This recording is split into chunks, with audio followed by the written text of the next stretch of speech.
हमें लगा था कि 25-30 साल के बाद वोटों की सौदागरी कुछ बंद होगी, लेकिन अभी तक बंद नहीं है।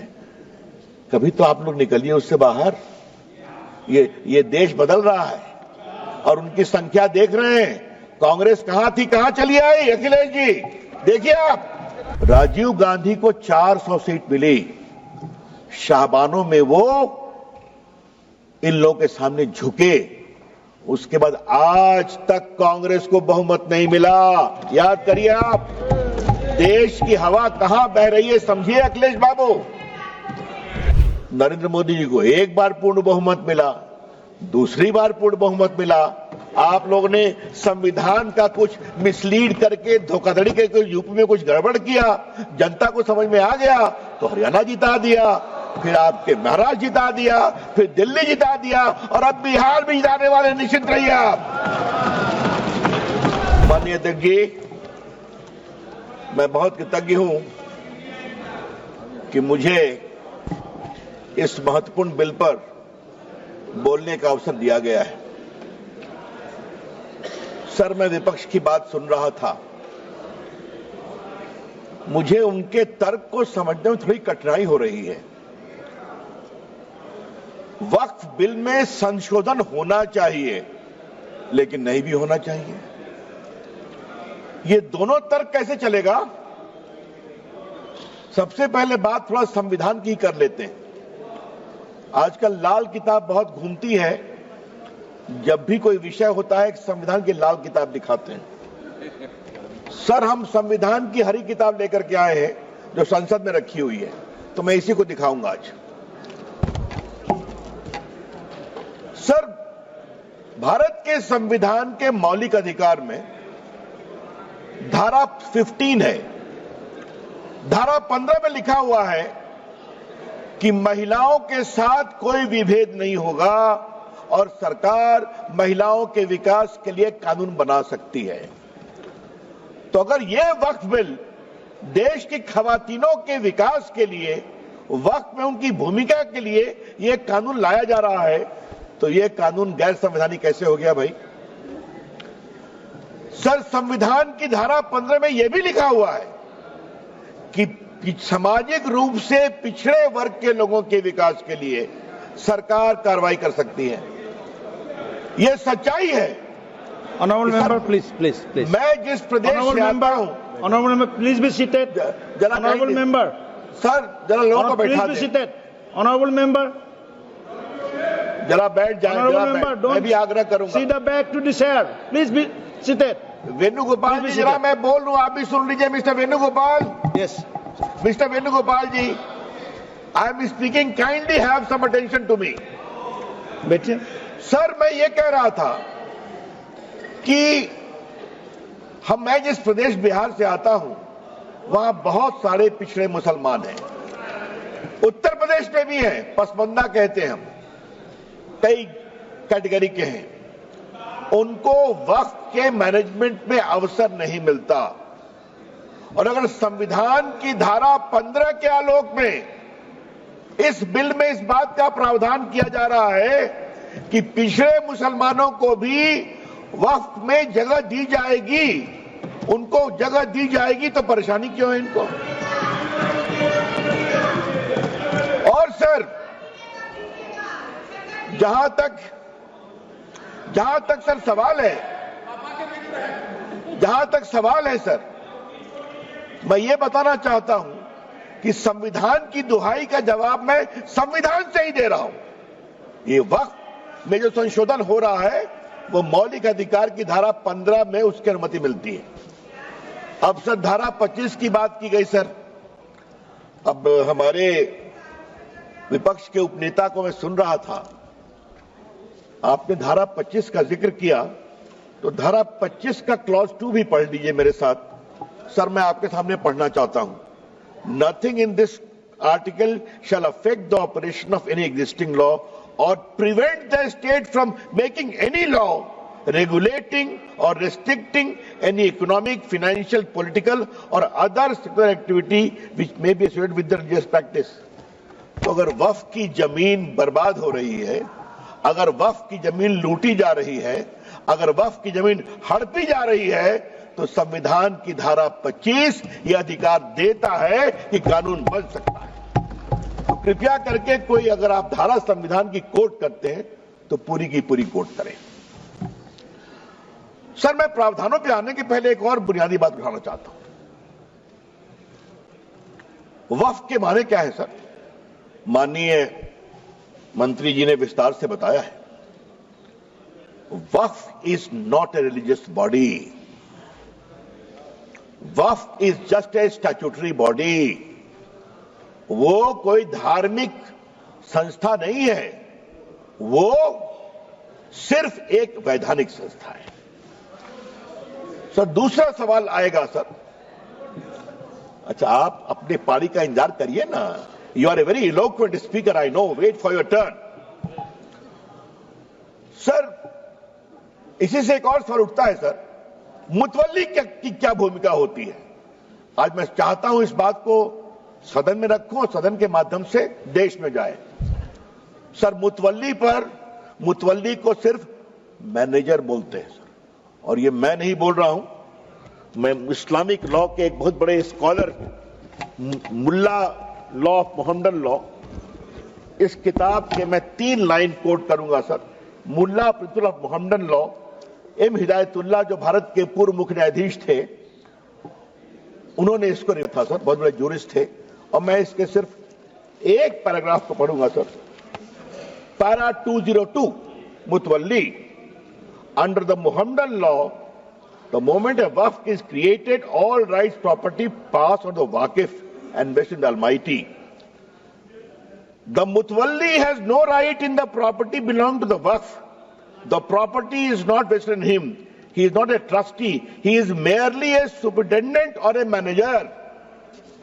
तो मुतवल्ली साहब ये 8 लाख की प्रॉपर्टी के खाली मैनेजर हैं। और क्या हो रहा है?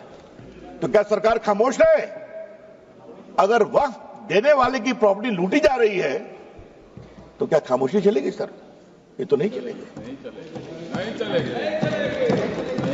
सर, कुछ और मैं बुनियादी सवाल उठाना चाहता हूं सर इस बहस में, जो उठना चाहिए।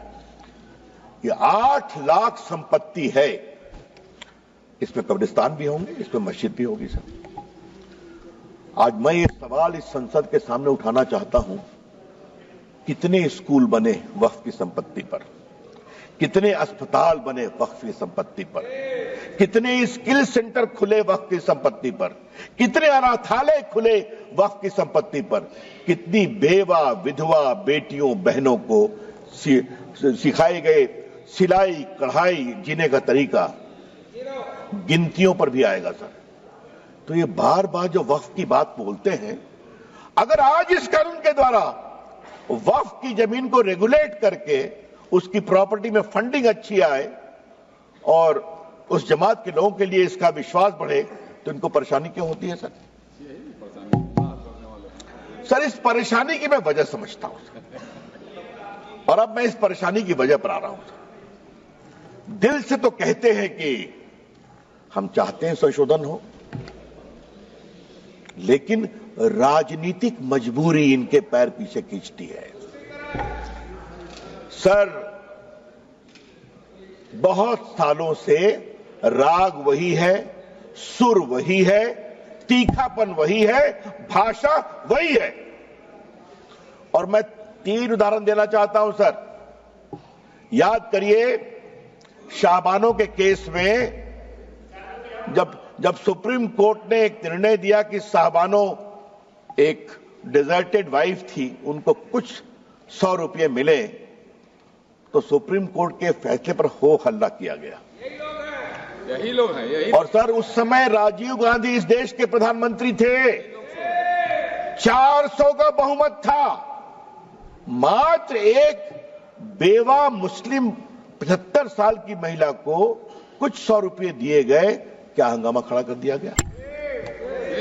और सर, आज जब मैं शाहबानों पर बात कर रहा हूं सर, तो मुझे अपने दोस्त आरिफ मोहम्मद खान के बारे में कुछ बोलना है सर। वो आपकी सरकार में मंत्री थे। उनका 2 दिन ऐतिहासिक भाषण हुआ था इसी सदन में कि सुप्रीम कोर्ट का फैसला अच्छा है। एकाएक हंगामा गया, राजीव गांधी हिल गए, डोल गए, कहे तुम वापिस हो जाओ, हम कानून ला रहे हैं सुप्रीम कोर्ट के निर्णय को उलटने के लिए। ये भी हमने देखा है ना सर। शाहबानों के बाद यात्रा आती है साराबानों तक सर, 3 तलाक पर। 3 तलाक को लेकर सर इतनी परेशानी थी, मुस्लिम महिलाएं गई थी कोर्ट में, और सर मैं हाउस में आज कहना चाहता हूं 2 साल तक इनकी सरकार ने सुप्रीम कोर्ट में जवाब नहीं फाइल किया ताकि मामला लटकता रहे। और आज सर मैं बड़े गर्व के साथ कहता हूं कि जब 14 में सरकार आई तो मैं माननीय प्रधानमंत्री जी ने मुझे कानून मंत्री बनाया था, तो फाइल आई कि सर का जवाब फाइल करना है, सुप्रीम कोर्ट डांट लगा रहा है। तो मैं गया प्रधानमंत्री जी के पास, तो उन्होंने कहा जाओ कोर्ट के अंदर और कोर्ट के बाहर खड़े हो जाओ कि नरेंद्र मोदी की सरकार 3 तलाक की पीड़ित महिलाओं का खड़ी है। सर आज मैं all India Muslim personal law के बारे में कुछ कहना चाहता हूं, बोर्ड के बारे में। सुप्रीम कोर्ट में जब 3 तलाक के मामले की सुनवाई चल रही थी, तो all India Muslim personal law board ने कहा कि आप फैसला मत करिए, हम एक निकाहनामा बनाएंगे और पूरे देश में घुमाएंगे कि निकाह करते समय 3 तलाक नहीं दोगे, ये शर्त रखोगे। सर याद करिए कानून बना, इसी all India Muslim personal law board ने पूरे देश में 3 तलाक के खिलाफ एक बहुत बड़ा आंदोलन करने का, उकसाने का काम किया। ये भी, और ये लोग सब लोग खड़े हो गए, सब लोग खड़े हो गए। सर तीसरा मामला धारा 370 की समाप्ति का, यही बिल आया था ना सर, माननीय गृह मंत्री बैठे हैं ना, हिम्मत दिखाई थी ना, सब लोग एक थे ना। देश टूट जाएगा, देश में आग लग जाएगी। आज 370 समाप्त हो गया, आज कश्मीर का विकास हो रहा है, जम्मू का विकास हो रहा है, पूंजी निवेश हो रहा है। और सर याद करिए अभी जो चुनाव हुआ है, एक भी बूथ पर रिपोल नहीं हुआ जो उमर अब्दुल्ला की सरकार बनी है। जहां पाकिस्तानी झंडे लहराते थे, आज वहां लाल चौक में तिरंगा लहराता है और भारत माता की जय बोलते हैं। सर ये बात मैं क्यों बोल रहा हूं? सर ये बात मैं क्यों कह रहा हूं सर?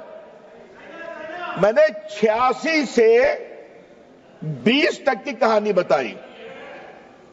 स्वर वही है, सुर वही है, तलखी वही है, चाहे संशोधन लाओ वक्फ में, चाहे लाओ 370 में। तो हम ये भी कहना चाहते हैं कि अब ये नहीं चलेगा, और बड़ी जिम्मेवारी से कहना चाहता हूं सर, एक सवाल उठाने की इच्छा होती है, वोट बैंक के लिए देश कहां तक जाएगा? क्यों जाना चाहिए? सर आप याद करिए, मैं कहना चाहता हूं सीए पर क्या क्या तूफान खड़ा किया गया। आप जो बाहर से हिंदू थे, सिख थे, क्रिश्चियन थे, उनको भारत लाया गया, उसका कोई असर हिंदुस्तान के मुसलमानों पर नहीं था, फिर भी तूफान खड़ा किया गया। और आज फिर खड़ा करने की कोशिश की जा रही है सर। अच्छा जरा आप शांत रहिए। अरे धर्मेंद्र जी कभी तो हमको सुन लिया कीजिए, अखिलेश जी सुनते हैं, आप नहीं सुनते, यही समस्या है। सुनिए सर, इससे जुड़ा एक और बड़ा सवाल है सर, और वो सवाल मैं उठाना चाहता हूं सर। मुस्लिम जमात इस देश के लोग हैं, जितना हिंदुओं का उतना आपका है, कोई शक नहीं है, लेकिन मुस्लिम जमात के आदर्श कौन होंगे?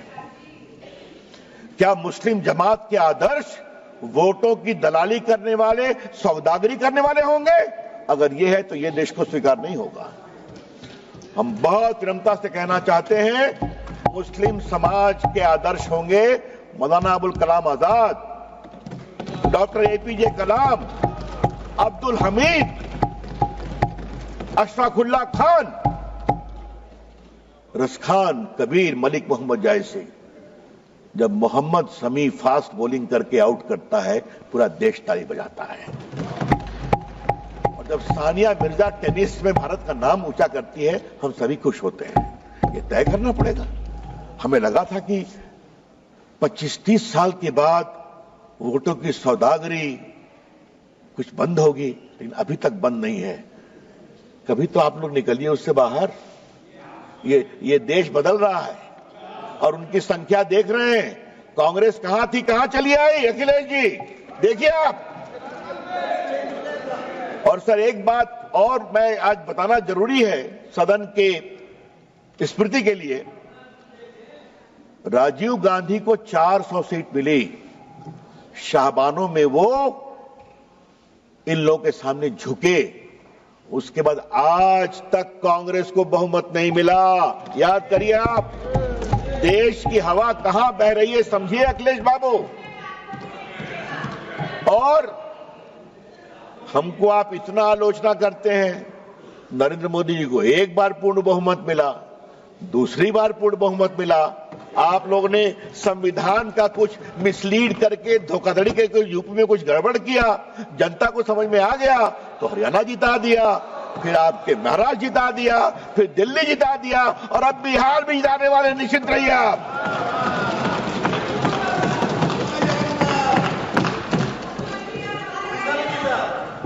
वो तो पहले जीत गए थे। सर मैं आपसे आज इस बहस के क्रम में कुछ और बड़ी बातें कहने की जरूरत है सर। ये जो 13 का कानून सर बार बार कहा जा रहा है कि अच्छा लगा मुझे उपनेता ने, कांग्रेस ने कुछ कहा कि बदलाव पहले भी हुए हैं। सर आपकी जानकारी के लिए अगर देखें आप, आजादी के बाद 54 में एक्ट आया, 59 में बदलाव हुआ, 64 में बदलाव हुआ, 69 में हुआ, 84 में बदलाव हुआ, फिर 95 में आया। और सर ये रिकॉर्डेड है, अगर आप निर्देश देंगे तो हम प्रस्तुत करेंगे। ये सारा कुछ बदलाव कुछ जमातों के दबाव में आया। और सर 95 कब आया? जब राम जन्मभूमि का आंदोलन चल रहा था। हाँ, तो इन लोगों ने कहा ठीक है हमारे वक्फ में बदलाव करो। और 13 कब आया? जब इनके हारने का रास्ता खुल रहा था। सर जब आप इस तरह से कानून में बदलाव करते हैं तो आपकी मंशा अक़लियत की सेवा करना नहीं है, आपकी मंशा अपने वोट का इजाफा करने की है। फिर भी आप हार जाते हैं, तो फिर भी नहीं समझते। सर अब मैं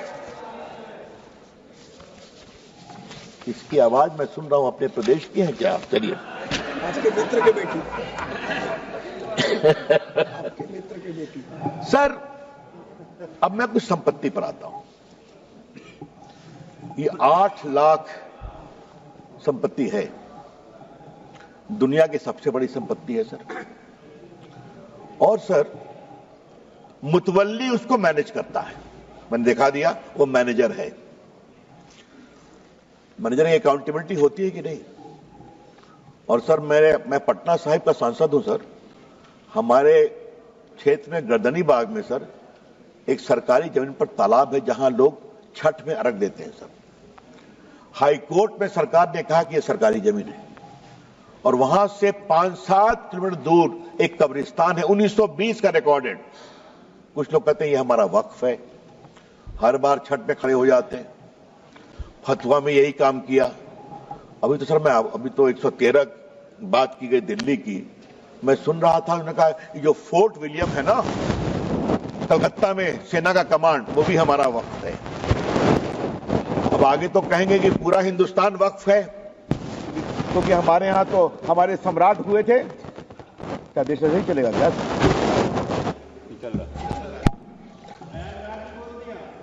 अरे प्रयागराज में बोला, भोपाल में बोला, कहां नहीं बोला, मुंबई में बोला, जहां चले जाइए। सर ये देश ऐसे नहीं चलेगा। और मैं माननीय मंत्री से आग्रह करूंगा, एक बार सदन को विस्तार से बताएं जिस तरह से वक्फ का दावा किया गया, उसका दावा करने वाले कौन थे। और थोड़ा गहराई में जाएंगे, हम लोग भी देश घूमते हैं, तो मैनेजर साहब की बिल्डर से सांठगांठ हो गई और वहां पर बिल्डिंग खड़ी हो जाती है। ये सच्चाई नहीं है क्या? वक्फ इसलिए नहीं होता है। इसलिए ये पूरा बदलाव सर जरूरी है सर। सर मैं एक बात और कहना चाहता हूं इस कानून के संदर्भ में। लेकिन उसके पहले सर हम एक बिहार के बड़े वरिष्ठ नेता को भी कोट करना चाहेंगे। और सर आपसे मैं आग्रह करूंगा, उनका नाम मैं बाद में पढ़ूंगा, लेकिन मैं चाहता हूं कि उनकी बड़ी विद्वता भरी टिप्पणी थी सर, वो सदन के सामने आनी चाहिए सर, वो बहुत जरूरी है। वो उस समय सर पार्लियामेंट में थे और उन्होंने कहा था कि पूरा लूट लिया है, पटना में भी लूट लिया है, एकदम वक्फ का कानून होना चाहिए। और सर वो नेता जो थे, जो उन्होंने ये बात कही सर, वो हमारे बिहार के पूर्व मुख्यमंत्री लालू प्रसाद जी थे। तो मेरे पास उनका कोट है, अगर आप कहेंगे तो निकाल के पढ़ दूंगा। अच्छा मैं लेकर दूंगा सर। किसने नहीं विरोध किया? और आज मैं विपक्ष को एक ही बात कहना चाहता हूं, कुछ तो दिल में झांकिए आप sir. I will take 5 minutes, I will conclude. कुछ तो दिल में झांकिए आप कि अगर वक्फ की संपत्ति की लूट हो, हम खामोश रहें? इसको सख्त करना बहुत जरूरी है सर। एक बात उन्होंने बार बार कही कि पहले हाईकोर्ट को भी पावर था। High court did not have any direct power. High court चाहे तो कॉल फॉर कर सकता है या कोई कंप्लेन कर सकता है। लॉ में कोर्ट जाना मना था और ट्राइब्यूनल ने कैसे कैसे काम किया ये भी आप जानते हैं। तो आज यहां पर कोर्ट में भी आप जा सकते हैं। और मैं माननीय मंत्री जी को सलाह दूंगा, मैं 2-3 ट्राइब्यूनल की कहानी जानता हूं, कृपया करके ट्राइब्यूनल ठीक ठाक चले, सिर्फ सेटिंग गेटिंग नहीं हो। यह भी बहुत जरूरी है कि ट्राइब्यूनल में ईमानदारी से फैसला होना चाहिए। सर मैं आपसे इसलिए कहता हूं कि जो बार बार आज कह रहे हैं, मैं इनसे एक सवाल पूछूंगा, मैं चाहूंगा कांग्रेस के भी जवाब दे इसको। आज क्रिश्चियन समाज क्यों दुखित है कि वो चाहते हैं वक्फ में बदलाव हो? पूरे भारत के क्रिश्चियन समाज, केरला के क्रिश्चियन समाज, the Christian community and the churches are very very disturb by the encroachment of their property under the garb of Waqf. तो उनको लगता है बदलाव जरूरी है। अखिलेश जी, आपको भी कभी सोचना ही पड़ेगा, कभी आपको भी सोचना ही पड़ेगा। हा? जिस तरह चल रहा है, उत्तर प्रदेश में भी बहुत से क्रिश्चियंस हैं आपके लखनऊ के आसपास, मालूम है ना आपको? अच्छा चलिए सर, 2-3 बिंदु बस देके अपनी मैं बात समाप्त करूंगा सर। नंबर 1, आप इस बिल का विरोध करते हैं तो क्यों करते हैं? इसका जवाब नहीं दे रहे। और मैं चाहूंगा सब लोग मेरी बात पर जवाब दें कि आपको इस बिल से क्या परेशानी है। नंबर 2, क्या आप चाहते हैं कि वक्फ की प्रॉपर्टी हड़पने, लूटने, दलाली, बिचौलियों के बीच में रहे या गरीबों के लिए काम में आए, पसमंदा मुसलमानों के लिए काम में आए, बेटियों के लिए काम में आए? ये उसके लिए रास्ता खोलता है। और सर तीसरी बात, इस बिल में बड़े बड़े नामी गिरामी मेंबरान पार्लियामेंट, जूरिस्ट, रिटायर्ड जजेस, महिलाएं, सिविल सोसाइटी सब आके देखने वाली है। तो आपको शर्मिंदगी किस बात की है? सर एक बात मैं विनम्रता से कहूं, परेशानी किस बात की है? मैनेजर साहब के ऊपर कंट्रोल नहीं होना चाहिए, मुतवल्ली के ऊपर कंट्रोल नहीं होना चाहिए। तो ये नरेंद्र मोदी जी की सरकार है। इसी all India personal law board ने क्या कहा अभी, जब आपके इफ्तार में नहीं जाएंगे, मैं नाम नहीं लूंगा, संजय जायसवाल समझ रहे हैं मैं क्या कहना चाह रहा हूं। कहा था ना इन लोगों ने, क्या इफ्तार में नहीं जाएंगे, आपको बुलाएंगे भी नहीं। तो मैं उनसे बड़ी विनम्रता से कहूंगा, आपके वो दिन लट गए जब आप वीटो लगाते थे। ये नरेंद्र मोदी जी की सरकार है, विकास के लिए हर काम करेगी। और बस सर एक अंतिम बात कह के अपनी बात समाप्त कर रहा हूं, बस एक पॉइंट। हमारे ऊपर इन्होंने बहुत आरोप लगाया, एक लगाते हारते जा रहे हैं, फिर भी भाषा वही है। लेकिन सर मैं एक बात कहूं, अगर नरेंद्र मोदी की सरकार कहती है सबका साथ, सबका विकास, सबका प्रयास, तो ये बात को हमें गर्व है। अगर गैस दिया तो क्या हिंदू मुसलमान में कोई फर्क किया? अगर शौचालय बनाया तो कहा हिंदू मुसलमान ने फर्क करना है? अगर सड़कें बनी तो क्या यह कहा कि मुस्लिम गांव से सड़क नहीं जाएगी? वोट दो या न दो, हम जब सत्ता में हैं तो पूरे हिंदुस्तान को एक नजर से देखेंगे। सर, जिस प्रदेश से हम आते हैं, जहां से गिरिराज जी भी आते हैं, वहां एक बहुत बड़ा चलता है मामला सर, इन्ने सड़क मत बनाही, यहाँ वोट ना मिले है ना। ये हम नहीं करते, हम सबको एक नजर देखते हैं, वोट दो या न दो। इसलिए कभी कभी आप कुछ तो हमसे सीखिए, ये देश के हित में है सर। मैं मोदी जी का अभिनंदन करता हूं, मंत्री जी का अभिनंदन करता हूं, गृह मंत्री जी का अभिनंदन करता हूं। हम ये बदलेंगे देश के लिए, अकलियत के लिए, खवातीनों के लिए। बहुत बहुत धन्यवाद। धन्यवाद।